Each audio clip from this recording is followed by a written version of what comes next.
છેલ્લા એક અઠવાડિયામાં દેશના લોકતંત્રના પાયા હચમચાવી નાખે એવી જે ઘટના વિરોધ પક્ષના નેતા અને જનનાયક આદરણીય રાહુલ ગાંધીજી દ્વારા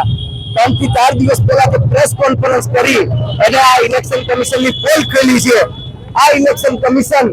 એને લોકોના સુખાકારી માટે જે કામ કરવું જોઈએ, દેશની સુખાકારી માટે જે કામ કરવું જોઈએ, એના બદલે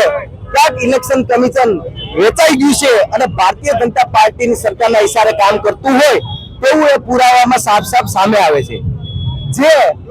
વોટ ચોરીની વાત છે કે બિહારમાં જે જેન્યુઇન વોટર હતા તેને બાકાત કરી દેવામાં આવ્યા છે અને જે બોગસ વોટરો હતા તેને એડ કરવાનું કામ આ ઇલેક્શન કમિશને કર્યું છે। એમાં રાહુલ ગાંધીજી દ્વારા જે પુરાવો આપ્યો છે કે ભાઈ એક વોટર એ 10 જગ્યાએ વોટ કરતો હતો અને 10 જગ્યાએ તેના એડ્રેસ હતા, એ ક્યાંક ને ક્યાંક એક ગંભીર વિષય છે અને જે બંધારણીય હક છે કે એક જણાને એક વોટનો અધિકાર છે, આ બંધારણીય હક એ બંધારણ ખતમ કરવાનું કામ આ ઇલેક્શન કમિશન કરી રહી છે। કાલે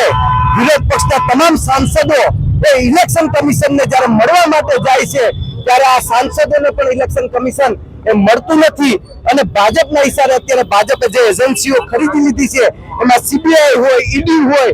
કેમ વિરોધ પક્ષને દબાવવું, કેમ લોકોને હેરાન કરવા, તે માટેનું કામ જ્યારે થઈ રહ્યું હોય એવું જ રીતના ઇલેક્શન કમિશન પણ તેના માટે કામ કરી રહ્યું હોય એવું અમને લાગી રહ્યું છે। ત્યારે વિરોધ પક્ષ તરીકે જ્યારે અમારા નેતા રોડ ઉપર હોય તો એનએસયુ અને કોંગ્રેસ એ શાંત કેમ બેસી શકે? તો આજે એનએસયુ શરૂઆત કરી છે કે આ ઇલેક્શન કમિશને આનો જવાબ આપવો પડશે। તથ્ય જે ઇલેક્શન કમિશનમાં જે લોકો જવાબદાર છે એના ઉપર કડકમાં કડક પગલા થવા જોઈએ અને જે જનતાનો વિશ્વાસ જનતા ખોઈ ચૂકી છે આ ઇલેક્શન કમિશન ઉપરથી એ પાછું પ્રસ્થાપિત થાય એ માટેનું આજે વિરોધ પ્રદર્શન છે।